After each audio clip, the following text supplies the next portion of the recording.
O Senhor esteja convosco. Proclamação do Evangelho de Jesus Cristo, segundo Mateus.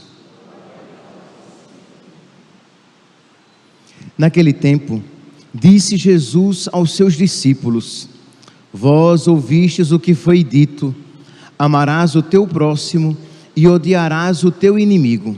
Eu, porém, vos digo: amai os vossos inimigos e rezai por aqueles que vos perseguem. Assim vos tornareis filhos do vosso Pai que está nos céus, porque Ele faz nascer o sol sobre os maus e os bons, e faz cair a chuva sobre os justos e os injustos. Porque se amais somente aqueles que vos amam, que recompensa tereis? Os cobradores de impostos não fazem a mesma coisa? E se saudais somente os vossos irmãos, o que fazeis de extraordinário? Os pagãos não fazem a mesma coisa? Portanto, sede perfeitos, como o vosso Pai Celeste é perfeito. Palavra da salvação.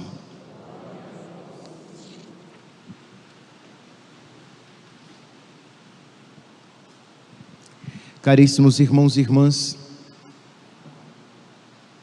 a primeira leitura de hoje nos apresenta um trecho retirado do capítulo 26 do livro do Deuteronômio, em que mostra a relação de obediência com Deus. A aliança com Deus, ela é firmada na obediência. Deus faz grandes promessas, mas espera a nossa obediência aos seus mandamentos. Hoje, diz Moisés, o Senhor teu Deus te manda cumprir esses preceitos e decretos. Guarda-os e observa-os com todo o teu coração e com toda a tua alma. Tu escolheste hoje o Senhor para ser o teu Deus, para seguires os seus caminhos. E o Senhor te escolheu hoje para que sejas para Ele um povo particular, como Ele prometeu. Assim, Ele te fará ilustre entre todas as nações que criou, e te tornará superior em honra e glória, assim de que sejas o povo santo do Senhor teu Deus. Então, Deus espera a obediência do povo, e Deus faz grandes promessas a este povo. Pois bem, confirmando então o empenho de ambas as partes, o povo que se empenhará em obedecer a Deus, e Deus que cumprirá as suas promessas, se dá então a aliança entre o povo de Deus e o Senhor. A igreja, meus santos, é o novo povo de Deus. Jesus Cristo, Ele, com a sua paixão, morte e ressurreição, Ele funda o novo, o perfeito povo de Deus. Mas este novo povo de Deus, para que esta nova aliança ela possa ser firme, requer novamente a obediência. Deus nos faz grandes promessas, não mais de nos tornar um povo ilustre aqui neste mundo. Deus nos faz a promessa do céu. Deus nos faz a promessa de que Ele renovará todas as coisas, e de que nós teremos a felicidade perfeita, aquilo que os olhos não viram, os ouvidos não ouviram, e o coração humano nem sequer imaginou. Então Deus faz grandes promessas, e o que é que Ele exige de nós? O que é que Ele espera de nós? Obediência. Obediência à sua palavra e aos seus decretos. Obediência aos seus mandamentos. Só que, meus santos, primeira coisa, lembremos-nos, a obediência, ela se manifesta plenamente, ela se dá a ver com mais clareza quando ela acontece naquilo que nos é desagradável, naquilo que nos é difícil, naquilo que nos é contrário, naquilo que é diferente da nossa vontade. É claro que a obediência também acontece. Existe obediência quando você cumpre os mandamentos de Deus que lhe causam alegria no coração, sem dúvida. Eu poderia dizer até que ali se dá a obediência perfeita, porque é uma obediência cheia de amor, de piedade e devoção. Mas aos nossos olhos, de homens e mulheres marcados pelo pecado, a obediência se torna mais clara quando, não obstante a minha vontade seja diferente, eu faço a vontade de Deus. Apesar de eu querer o contrário, eu renuncio a mim mesmo e faço a vontade de Deus. Por quê? Porque Ele é o meu Senhor, porque Ele é o meu Criador. Aqui se dá, digamos, a primeira base da obediência. Nós somos criaturas. Imagine aqui o que seria. Quem diz isso é o profeta Isaías, no capítulo 45, versículo 9. Imagine o vaso que se volta para o oleiro, aquele que faz o vaso, e diz: por que me fizeste um vaso para conter óleo? Por que não me fizeste um vaso para conter ouro? Quem és tu, vaso, que pedes contas ao oleiro? Não teria lógica. Ora, quem somos nós, meus santos, para pedir contas de Deus, o divino oleiro? Então a primeira atitude nossa de obediência é uma obediência humilde de quem se sabe criatura, de quem sabe que não é ninguém para inquirir, para pedir contas ao Criador. A segunda base, a mais perfeita obediência, é porque o próprio Filho de Deus, o próprio Deus, a segunda pessoa da Santíssima Trindade, foi obediente. Eu vim para fazer a vossa vontade, Senhor. O meu alimento é fazer a vontade de Deus. Nós até cantamos na Sexta-feira Santa: salve ao Cristo obediente. E o que é que nós temos diante dos nossos olhos quando este hino cantamos? Nós temos o Cristo crucificado. Ele foi obediente, obediente até a morte e morte de cruz. Isto é, foi uma obediência dolorosa, mas foi uma obediência cheia de piedade filial. Uma obediência amorosa de quem sabe, mesmo que não sinta, de quem sabe que a vontade de Deus é a melhor, que da obediência à vontade de Deus brotará um rio de graças, mesmo que não me seja agradável, como a cruz não era agradável a Jesus, mas ele sabia que a vontade de Deus era melhor, e da sua obediência brotaria um rio de graças, assim como de toda desobediência brota um rio de lama, um rio de desgraça. São Paulo, na carta aos Romanos, no capítulo 5, no versículo 19, São Paulo diz assim: que pela desobediência de um homem entrou o pecado no mundo, pela obediência de um outro homem, do homem por excelência, do Filho do homem, entrou a salvação no mundo. Então, meus irmãos, a desobediência a Deus, da qual brota toda desgraça, a obediência a Deus, da qual brota toda a bênção. O que nós queremos ser? Nós queremos ser uma fonte de graça, ou nós queremos ser uma fonte de desgraça? Porque entenda, nós, da mesma maneira que quando somos bênção. Não somos bênção apenas para nós, mas somos bênção para aqueles que nos circundam, somos bênção para aqueles que de nós se aproximam. Quando nos tornamos desgraçados, quando nos tornamos lamacentos, quando nos tornamos uma fonte de pecado pela nossa desobediência, tornamo-nos não apenas para nós, mas para todos aqueles que de nós se aproximam. Por isso então, pedir a Deus: Senhor, eu quero ser obediente à tua vontade. Senhor, eu quero observar os teus mandamentos. Senhor, eu quero ser perfeito. Ontem nós ouvimos Jesus dizendo: ouvistes o que vos foi dito. Então ele pegou a segunda tábua dos mandamentos, vocês podem pegar se quiserem, Mateus capítulo 5, do versículo 20 ao 26, em que Jesus vai falando a respeito do amor ao próximo.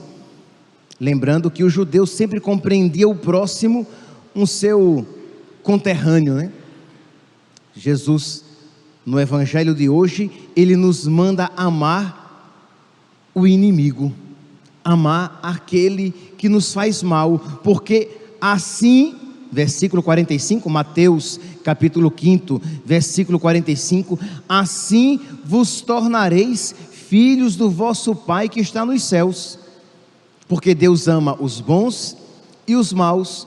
Então quando eu procuro amar os bons e os maus, eu me torno filho de Deus de fato, e eu me torno semelhante a Jesus, que morreu por nós, quando nós éramos seus inimigos, como diz São Paulo. E aí Jesus conclui: portanto, sede perfeitos, como o vosso Pai Celeste é perfeito. Então percebe aqui, meus santos, a obediência a Deus nos leva à verdadeira filiação de Deus. A obediência a Deus me leva a uma configuração com Deus que me aperfeiçoa, que me torna perfeito. Mas o que é que o diabo diz no ouvido do nosso coração, no ouvido da nossa alma? A obediência a Deus é má, a obediência de Deus é apenas dolorosa. Deus é um Deus muito voluntarioso, que quer que a vontade dele seja feita, porque quer que a vontade dele seja feita, só porque ele quer. Deus quer que a vontade dele seja feita para o bem dele, quando na verdade, meus santos, Deus quer que a vontade dele seja feita, porque a vontade dele é que sejamos vivos e felizes. Deus quer que a vontade dele seja feita, pois na vontade dele consiste a nossa felicidade. Então é por isso que Deus quer que nós o obedeçamos.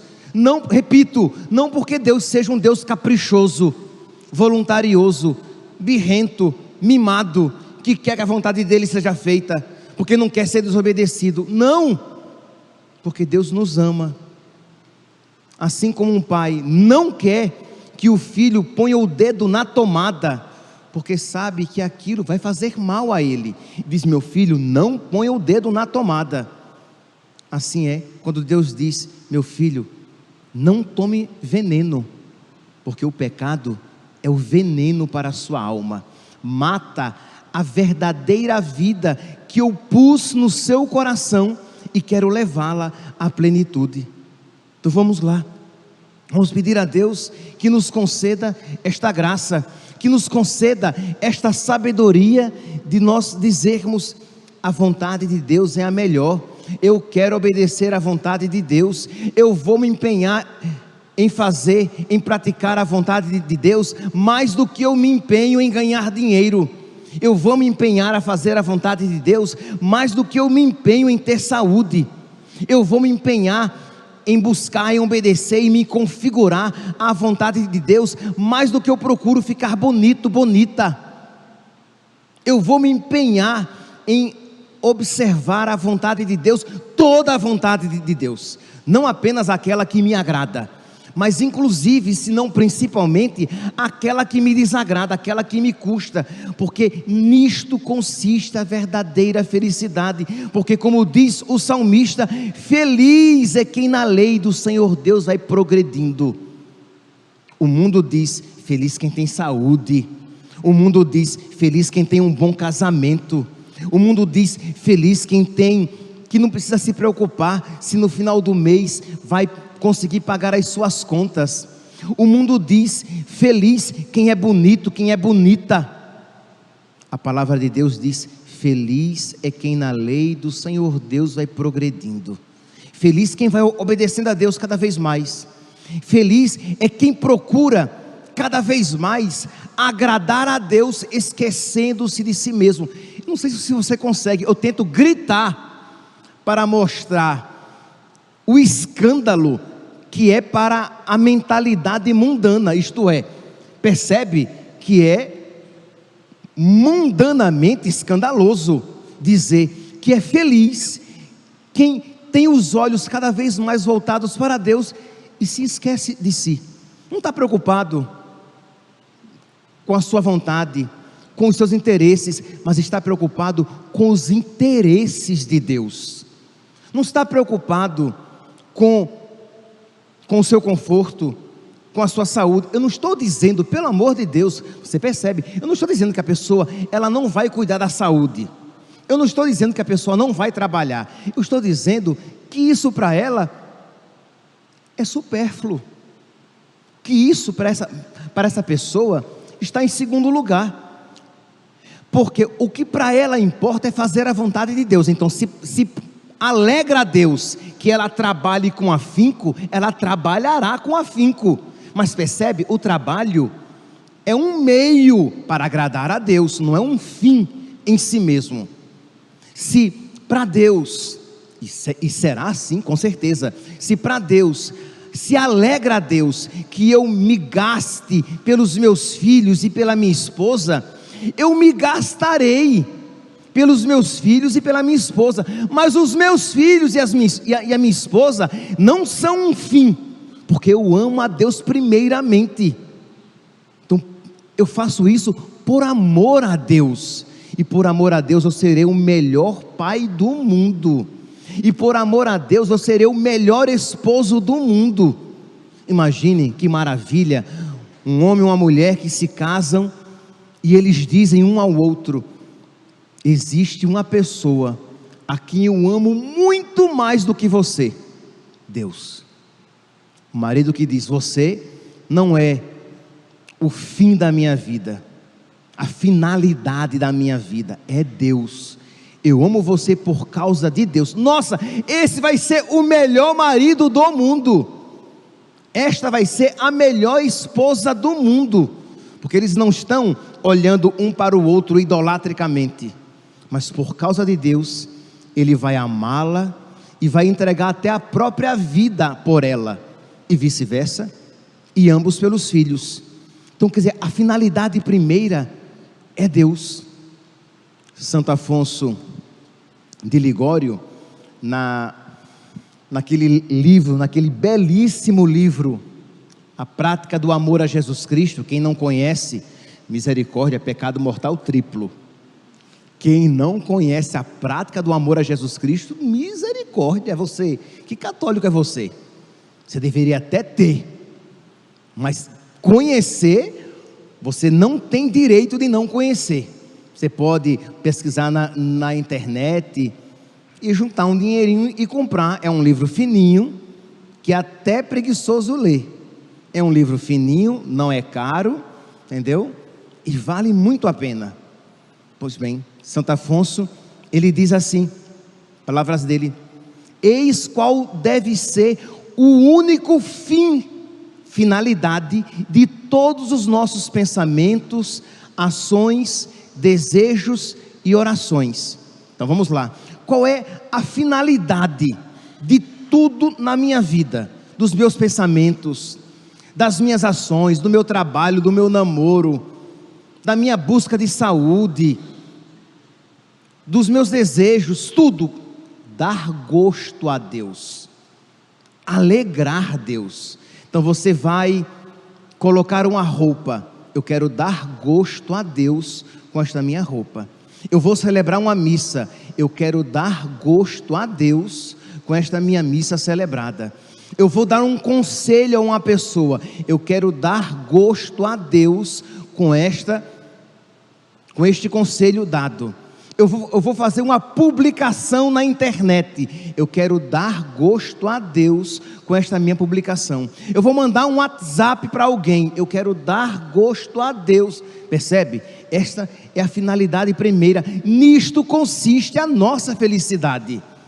Que o problema, que eu estou dizendo isso, e o diabo, em uns mais, em outros menos, está dizendo, vixe, que coisa chata, eu viver só pensando em alegrar Deus, e eu, onde é que eu fico? Você está vivendo para aquele que morreu por você, que ama você mais do que todas as criaturas juntas da terra. Pois bem, continua Santo Afonso, eis a nossa única via de perfeição. Jesus diz no evangelho de hoje, né? Sede perfeitos. Pois bem, diz Santo Afonso, eis a nossa única via de perfeição, seguir a vossa vontade. Como São Paulo, lá em Atos dos Apóstolos, no capítulo 22, versículo 10, Senhor, o que quereis que eu faça? Senhor, como tu queres que eu viva? Senhor, como tu queres que eu me empenhe na vida? Senhor, que trabalho, que vocação o Senhor deseja para mim? Qual é o teu chamado na minha vida? Que eu me case e tenha muitos filhos, ou que eu seja padre e tenha muitos mais filhos que teria no casamento? A perfeição está na vontade de Deus. Se a vontade de Deus para você é o matrimônio, glória a Deus. Se a vontade de Deus para você é o sacerdócio, é a vida religiosa, glória a Deus. Mas na vontade de Deus, Senhor, imagine o que eu vou dizer agora. Estou vendo, Senhor, eu lutei, eu estou lutando pela minha saúde, mas eu estou vendo, Senhor, que a tua vontade é que eu viva na paciência a doença, e eu quero, Senhor, a tua vontade, e eu amo, Senhor, a tua vontade, porque a tua vontade é a melhor para mim. Percebe? É algo que o mundo não compreende, que quem não estiver debaixo da luz do Espírito não vê a beleza e a verdade nisto. Por isso precisamos estar debaixo da luz do Espírito, precisamos estar na graça de Deus, precisamos estar na comunhão com Deus, para que nós vejamos que a vontade de Deus não é boa, é ótima. Continua Santo Afonso, Senhor, mostrai-me o que quereis de mim, pois tudo quero cumprir a tua vontade plenamente. Dai-me a compreender que quando quero vossa vontade, então quero o meu maior bem. Quando eu quero a vontade de Deus, eu quero o meu maior bem, porque certamente só quereis o melhor para mim. Meus irmãos, nós não precisamos, com o passar do tempo, quando você crescer na santidade, você experimentará esta verdade com todas as fibras do seu ser, mas não precisa que você sinta isso, mas somente que você creia. Deus quer o melhor para mim, e a vontade de Deus é a melhor para mim. Feliz é quem na lei do Senhor Deus vai progredindo. Não foi isso que nós rezamos no salmo de hoje? Pelo amor de Deus, que a nosso respeito não seja dito aquilo que Jesus disse: este povo me louva com os lábios, mas o seu coração está longe de mim. Nós cremos nisso. Ah, padre, mas eu não sinto isso. Pouco importa, você crê nisso. Creio. Então você agrada a Deus com isso, já que é impossível agradar a Deus sem fé, mas se você tem fé, você já é agradável a Deus. Então, de você abraçar esta verdade e dizer: Senhor, a tua vontade é a melhor para mim. Deus meu, continua Santo Afonso, estou terminando. Deus meu, sede portanto o único Senhor de meu coração, possuí-o totalmente. O meu coração é teu, e o teu coração é meu. Eu sou do meu amado, e o meu amado é meu. Quando é verdade que o meu coração é de Deus, na Eucaristia, na comunhão, se dá plenamente esta outra verdade: e o teu coração é meu. Uma comunhão de coração, uma comunhão de alma. A minha vida é tua e a tua vida é minha.